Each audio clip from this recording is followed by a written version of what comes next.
So I had this really cool photo montage of photos from Asilomar, some of our folks there, and some of the things that happened. But mostly it was just a whole series of images of the beach and the ocean there and everything. And it's on my memory stick in my laptop at home. But it was gorgeous. It was gorgeous. So I'll bring it next week, and we'll show it then on a different topic, so it doesn't matter. Yeah, I'm open to my luggage getting back, because my luggage had such a good time. Dorian's luggage, too, that decided to stay in San Francisco for a while. So we're knowing that'll show up eventually. So I can remember when I was fairly new in this teaching, and around this time of year I would go to the services, and there'd be people that had just returned from this, whatever this thing called Asilomar is, and at first I thought it was the name of a deity that this cult was worshiping.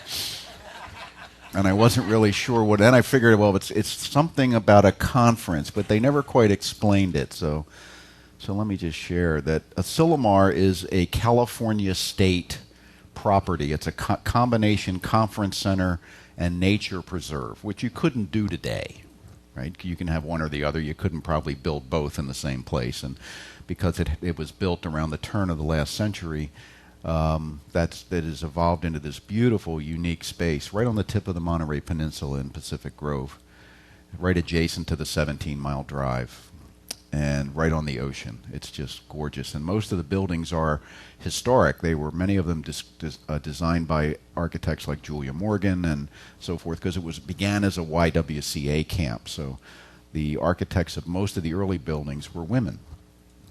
And the state took it over, and we've been going there as Centers for Spiritual Living, as Religious Science International, as United Church of Religious Science, as the International Association of Religious Science Churches, and all of our monikers we've had over the years, since 1956,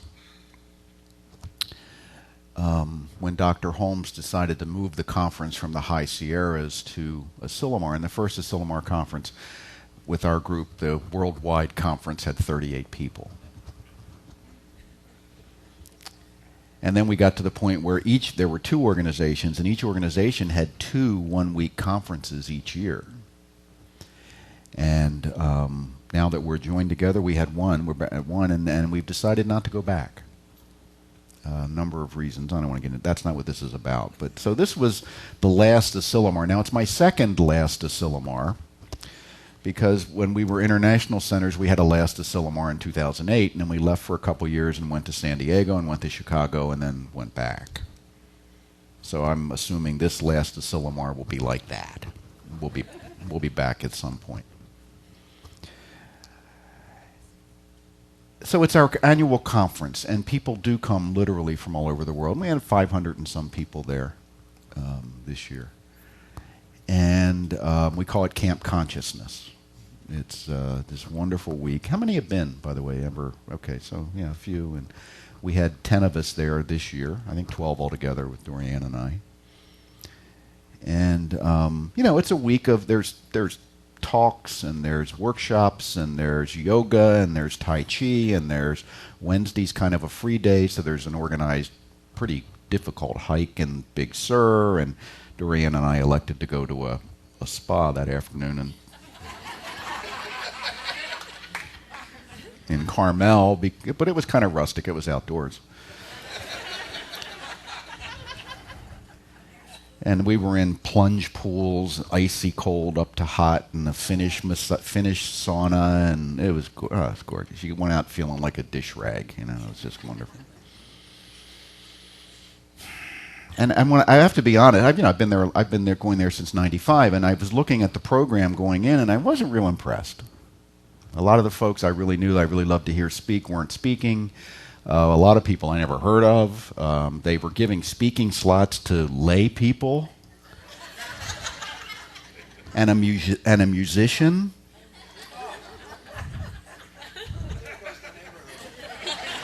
Andy, I've asked you not to talk during the service. Here we go. Yeah, I don't know why we give him a mic. It just doesn't make. But So I'm thinking, well, I'll go. And really, a big part of it for me is seeing my colleagues, people I see only once a year. And it's just, when we're there, when the Center for Spiritual Living people are there, even the staff says it's different. There's just this energy of love and connection.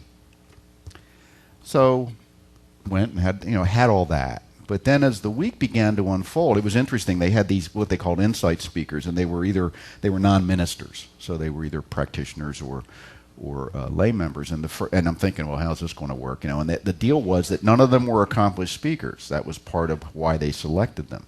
And they were due 5 minutes at the beginning of each morning and evening program. And the first evening, Sunday evening, the first insight speaker, who had taken the practitioner course online from Germany and become a practitioner, talked for 12 minutes. Now, what they do there, when your time's nearly up, they have the pianist play a couple of tunes, a little, tinkle the keyboard to let you know you should wrap up. Well, he just thought they were giving him musical accompaniment.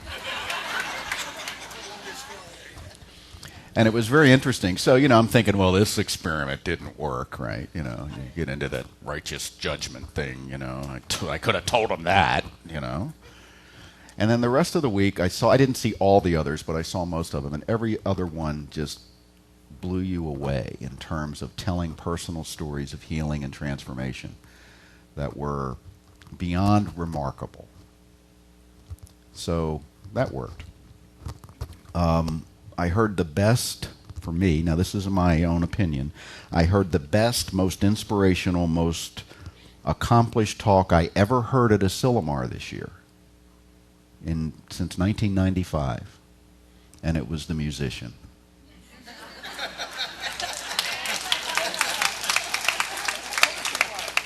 Of course it was, yeah. Lockard, who will be speaking here on October 6th.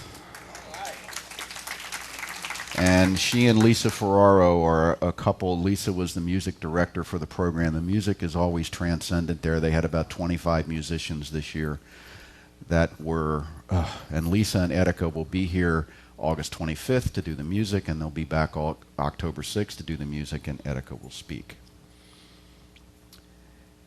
But that's the program. And the program was really good, but it's secondary to what you experience, because you go to an event like this. It's sort of a retreat, sort of a conference. There's no business really going on, or very little, but it's mostly about having these experiential things. You're in this beautiful place. That's a picture of the gate down by the beach. And there's all these protected dunes, and there's boardwalks that go through the dunes, and you can walk through, and there's deer walking around, and it's just gorgeous. And you turn around, there's the ocean, and there's sea lions and otters and all that stuff. And there's roving practitioners. They have these white little scarf-like things on, and you can walk around. If you want a prayer treatment, there's somebody walking down the path. You go up and ask for a prayer treatment. And there's a prayer room, and there's a meditation room, and there's a bodyworks room. And what begins to happen doesn't always happen. I'm speaking from my own. Everybody has a different experience. But what begins to happen is that sometimes, if the stars align in terms of your own personal experience and where you happen to be, you begin to do what we call breaking open. Now, breaking open, if you did it in most other places, would be considered some kind of an emergency. Because breaking open means that you're probably having some kind of a very powerful, emotional, cathartic kind of a thing going on. You might be crying or sobbing or shaking or whatever.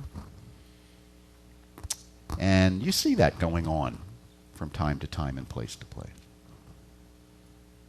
If it's a really good conference, you see it a lot.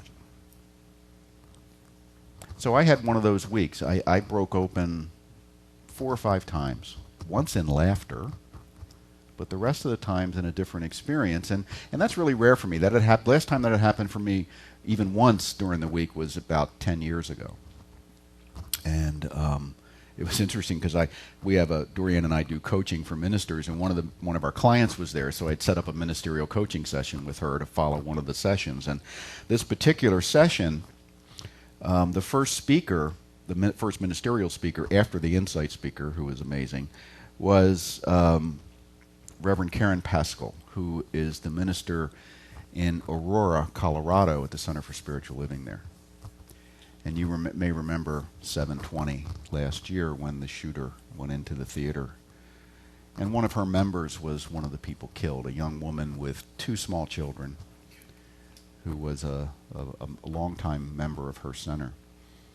And she opened with a video presentation that was to help the audience to see what it would have been like to be in that theater that night.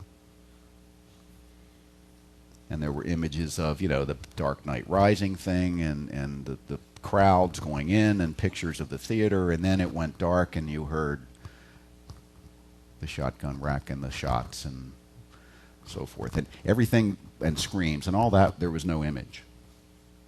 And then the first responders coming in and things like that, they had news footage and all that. And it was startling, to say the least. And what happened for me was all my PTSD stuff came up. I was a cop for 24 years, so I've got PTSD. And the thing is, it's this whole wounded warrior thing that we tend to think of wounded warriors as people who have had time in uniform, but there's probably 2/3 to 3/4 of you are wounded warriors. You've been abused, wounded, hurt in ways that shook you to your core. And that get into that reptilian brain response system, which means it has nothing to do with anything you can think yourself away from, because it becomes so primal. Dorian was in 2 horrific car accidents. One as a little girl where she hit the dashboard before seatbelts or anything and knocked her teeth out. And another time as an adult when she kind of careened around an expressway in New York. And she sees brake lights ahead, and she's in that response system. So I got to be really, really alert when I drive with her in the car. And we talk about how can we heal this, how we get it done, and there are some things you can do to help alleviate it somewhat, but that stuff doesn't go away. Which doesn't mean you can't be high functioning, but it just doesn't go away. It's there. It's part of you. You have to learn to design yourself in response to that in a way that you can be high functioning, but that's part of the high functioning element of you. So every now and then I'll be in a situation where some of that stuff will come up for me, and I just, it was just like I was reliving some things. And it shook me. So after that presentation, I went over to my ministerial client and said, "We ain't doing this today. Matter of fact, you can sit." She sat with me and we prayed.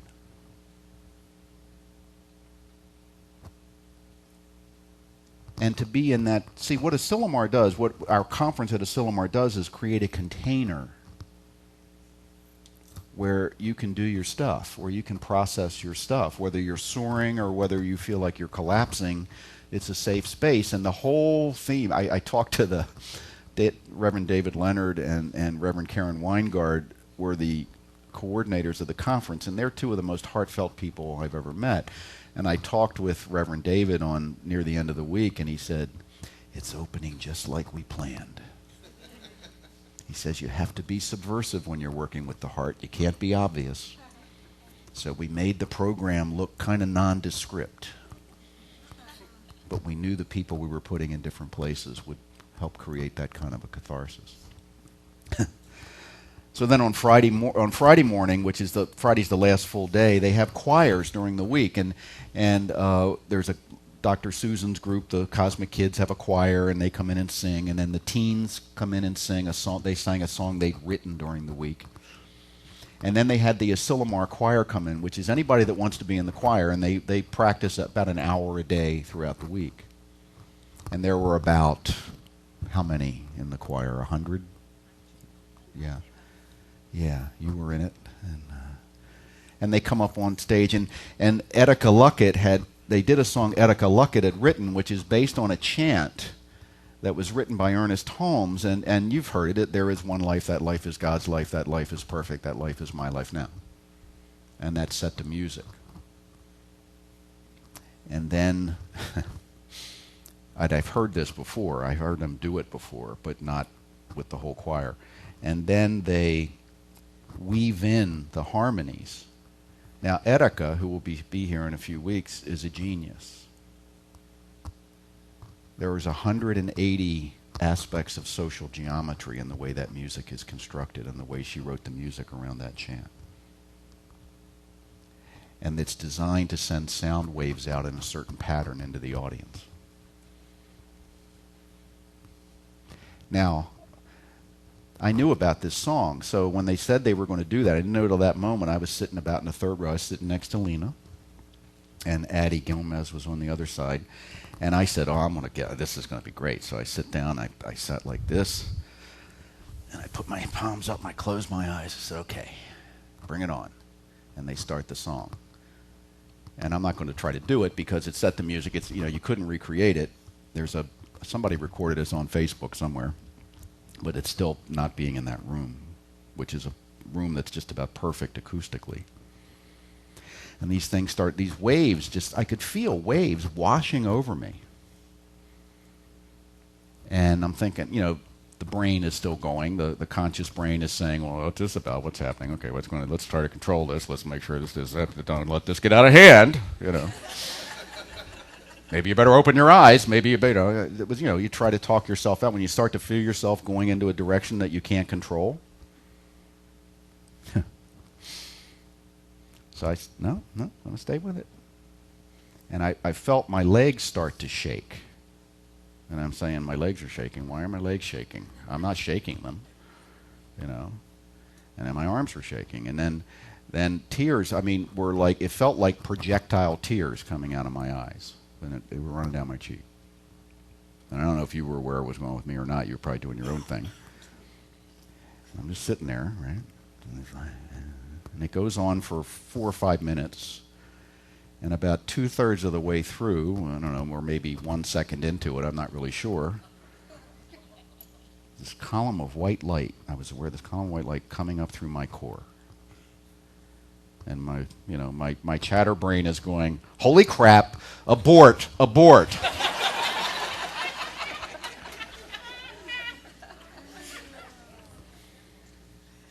But somehow I didn't. And it just came up, and it was like fireworks started exploding at the level of my crown and out into the world.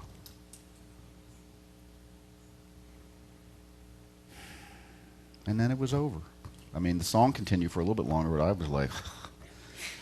And I'm just sitting there, and I could sense people getting up to give a standing ovation, and I just couldn't get up for a little bit. I finally did, and I kind of made my way out because I was late for my coaching appointment with the same minister that we had reestablished. So I went over and I found her again, and I said, "Not today either, honey. We'll have to do it on the phone next week." And she got it. Now, why put yourself through that? You might be thinking. How does that help me get ahead in the world? How does that help me with the problems I have? How does that help me with trying to live a life in the world that isn't in here or isn't at that conference, but is the world I go to when I leave here or on Monday morning or whatever it is? And I think the answer to that is something we talk about here a lot, which is, what is the real world? What is the essence of who you are and why you came here and who you are designed to be? And how we are designed to be together as human beings. And how we are designed to relate not only to each other, but relate to the rest of reality, to the rest of all living creatures and all of reality. And I think we'd probably all agree that we don't do that very well on a collective basis. There's too much conflict in the world. There's too much cruelty. There's too much sadness and pain that is unnecessary. And if I go out and try to meet that world on its own terms, I only add to it, no matter what my intentions are. I don't transform it unless I transform myself. The theme of the conference was a world that works for all because I can. What would a world that worked for all look like? And sometimes as I think about that, you get so depressed just thinking about what is. What would it take to make the world work for everybody? I can't make it work for me. Of course, all I have are first world problems. Where's my lost luggage? You know, my Starbucks award ran out before I got the drink.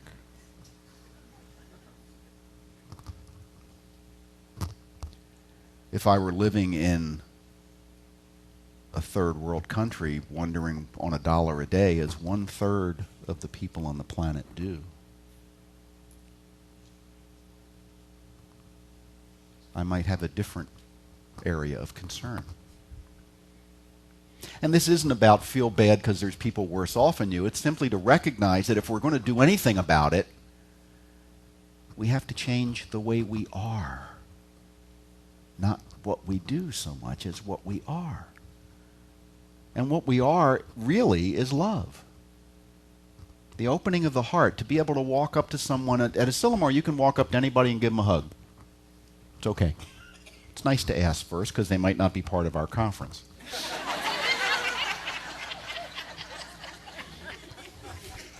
If we don't sell out, they sell the rooms to other people, and there's like families walking around. Because, when you're too friendly around people you don't know, they get nervous. Because you must want something. Aren't we suspicious of kindness sometimes? Yeah. What would it look like and feel like to just have that kind of kindness? When I got back, I saw, and I forget the gentleman's name, he did one of these speeches to graduates, but it was about what he regretted most in life. And he says, and he listed a whole bunch of things, and some of them were funny. Like he says, "Do I regret the time I jumped naked into a river in Thailand and swam around with my mouth open and then noticed there were 50 monkeys sitting in the trees pooping into the river?" He says, "No, I don't regret that. Do I regret the 7 months I was ill after that?" He said, "No." And he listed a bunch of other things. And he said, "What I regret is all the times I wasn't truly kind. That I was polite, and maybe I didn't join in the cruelty or the bullying, but I didn't really step into my most loving self in an active way. That's what I regret." And he said, "There are more times like that than I can count."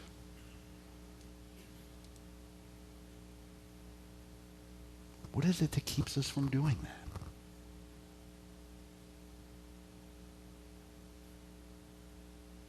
What is it that keeps us from just expressing what's really going on with us? Because we think we won't be supported. We think we're supposed to put on a brave face or put on a face that the rest of the world will accept or whatever. I don't know. It's probably that and more. It's the way we were raised and brought up to how to encounter the world, how to survive and thrive in the world according to those who came before us. The amount of courage it takes to step outside of that because it just doesn't feel authentic and right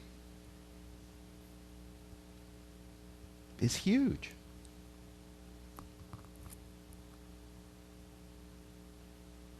You hear all the time, "John, I wish I could take Asilomar home with me." One year I gave the last talk. I was the final speaker, and I said, "You have to leave tomorrow. They're going to rent your room to someone else. What are you going to do?" Now you can't take the physical stuff home. It's illegal to take stuff home. It's a nature preserve. Don't take the deer and try to get them on the plane. Don't do that. Don't take any of the trees. The otters are cute, but they bite. No, what people want to take home is that ability to be in that form of expression, even those who are just kind of watching it. They're not really participating. feels good to be around people that aren't judging you, that even if they are judging you, it's okay. Doesn't matter. We can create a version of that here every Sunday and in class and at our potlucks and the other times we're together. And that's so critical to have that container, that space, to be able to be free to be your best self or your worst self in that moment.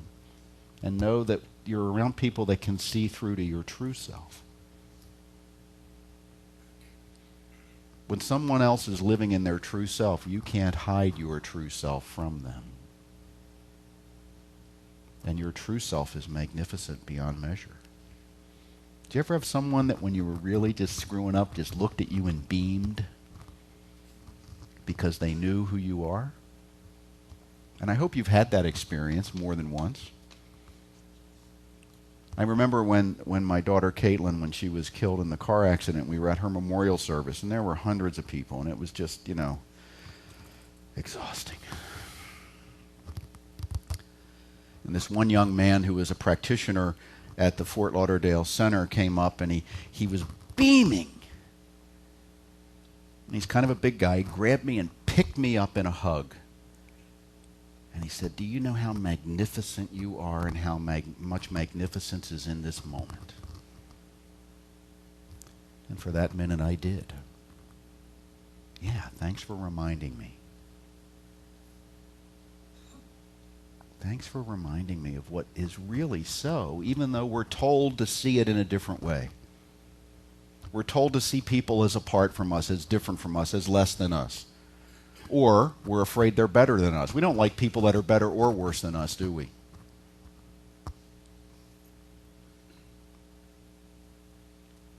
But we're all the same.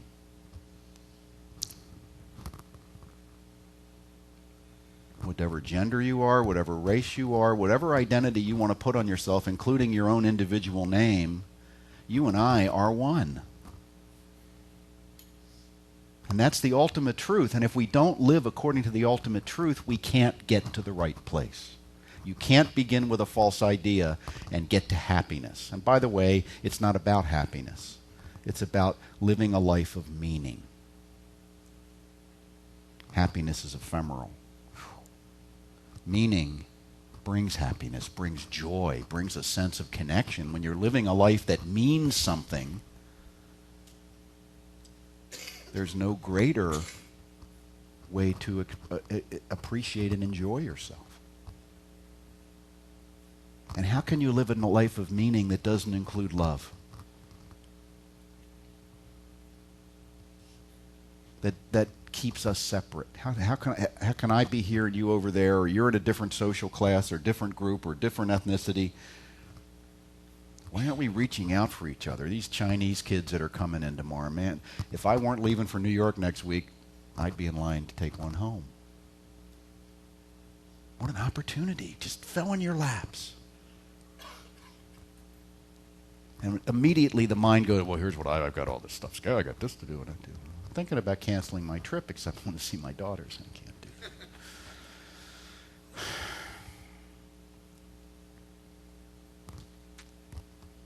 How often do we walk away from those opportunities, even if it's just a small one? If the clerk at the 7-Eleven is having a bad day, do you just try to do your transaction and get out of there, or do you try to do something to let them know that they're with another human being?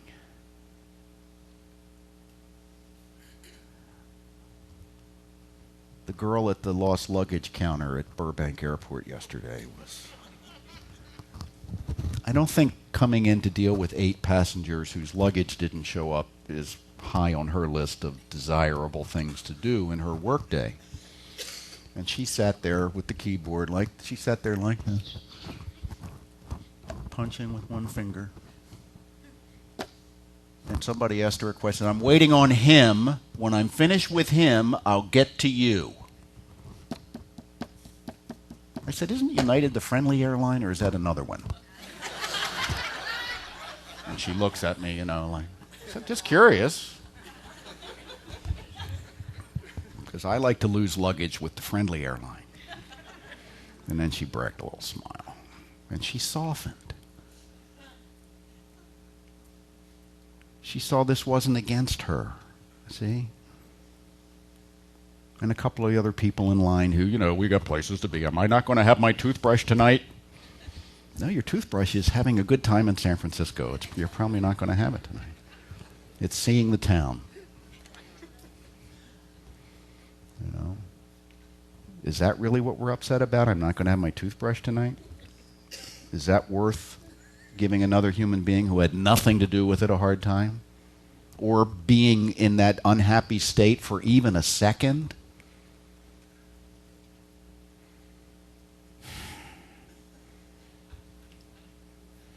Quit having so much fun, will you? This is serious stuff. We didn't come here to have a good time.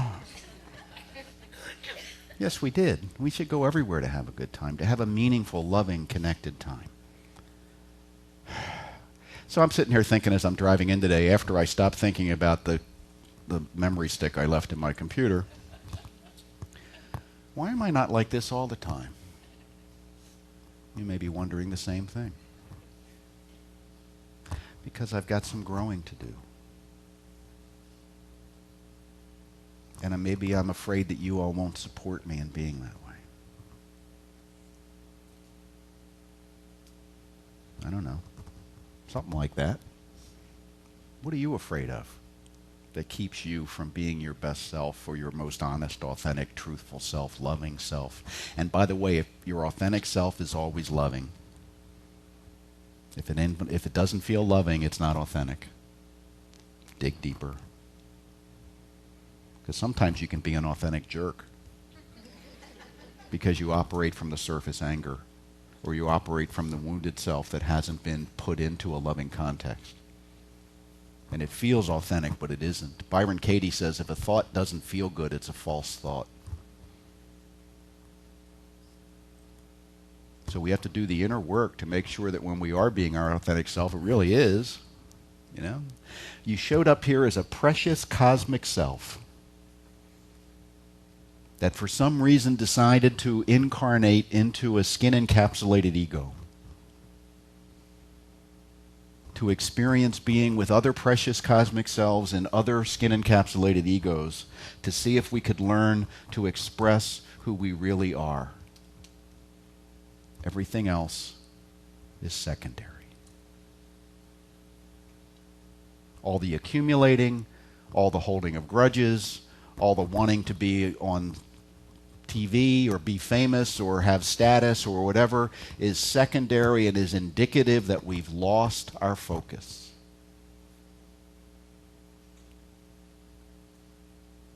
If you have connected with one other human soul in an authentic way on this planet, that's enough. You get an A. Now enjoy yourself. Or do it again, and again, and again, and again. So the wisdom of Asilomar was nothing that anybody said, really.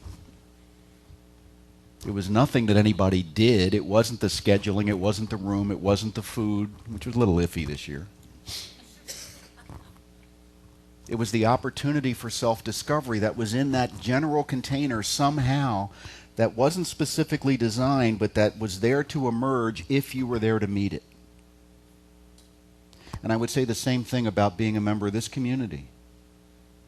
This is too as a container for you to help realize and live from your authentic self more and more and more.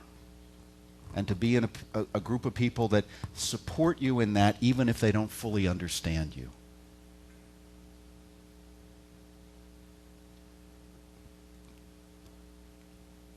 So I came home feeling really good.